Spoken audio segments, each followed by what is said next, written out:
If you've spent any time on social media recently, you have probably seen someone talking about inflammatory seed oils. Chances are you've seen it in the form of a video of someone at the grocery store who picks up a product and is like, oh, I used to think this was a great product, but look, inflammatory oils, right? So where did this come from? Where did this trend of people saying that all of our sickness is coming from these inflammatory oils start? Well, I'm sorry to let you down, but I can't find the root cause, right? I can't find the first person to say this or figure out why this became sort of this myth that is perpetuated, but what I did find is quite a bit of research, like these two studies, for example, that said that seed oils actually decreased cardiometabolic risk factors. You can see this meta-analysis about canola oil that it actually decreased LDL cholesterol and decreased triglycerides. So the science doesn't really support this idea of inflammatory oils. So what I think is happening here is some confusion about food and inflammation in general. So inflammation definitely is a thing, right? You can have acute inflammation, which would be in response to immediate injury. Let's say you cut your finger, right? Your body's going to send inflammatory cells to that injury to try to heal it. But then there are conditions that also cause chronic inflammation. And that's basically where your body's sending these inflammatory cells even though there's no acute injury. And that can look like things like rheumatoid arthritis, autoimmune disease, Alzheimer's, cancer, diabetes, things like that that are generally going to cause those inflammatory markers to be higher. Now, when I say inflammatory markers, I'm talking about things in blood work like inflammatory cytokines and CRP or C-reactive protein.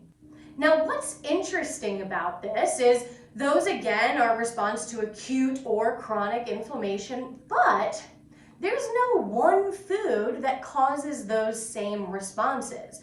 We've done studies, and there's no one food that we can directly correlate to increasing inflammatory cytokines or increasing CRP levels. So what I think is happening here is some confusion where we're saying, oh, this food causes inflammation, even though there's not really any research to support that. Now, let me clarify real quick by saying some people may have pre-existing conditions that do cause that chronic inflammation, and they may have specific foods that make that worse for them. But that definitely isn't going to be one thing across the board for all of them. It's probably going to be different from person to person. And two, that doesn't apply to individuals without that chronic inflammation or chronic disease.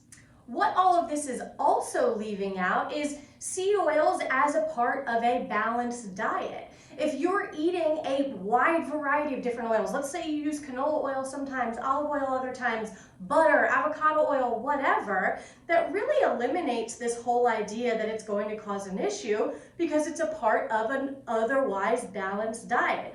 Also assuming that you're eating other things in your diet than just seed oils. I mean, you're not drinking it out of a straw, are you? So what I think this comes down to is people using buzzwords like inflammatory in order to elicit a response, right? So typically when you see people talking about this or the ones going around in the grocery store, what can you also find on their page? You can find them selling some program of what foods are clean enough to eat, or you can see them selling their book or whatever it might be, right? So they're doing this as a way to perpetuate their narrative. But ultimately, no one food is inflammatory. Seed oils actually have research to show that they decrease cardiometabolic risk factors, and as a part of a healthy and balanced diet, there's no issue with using lots of different oils or buying a product that has a seed oil in it. Guys, thanks so much for being here. Don't forget to like and subscribe.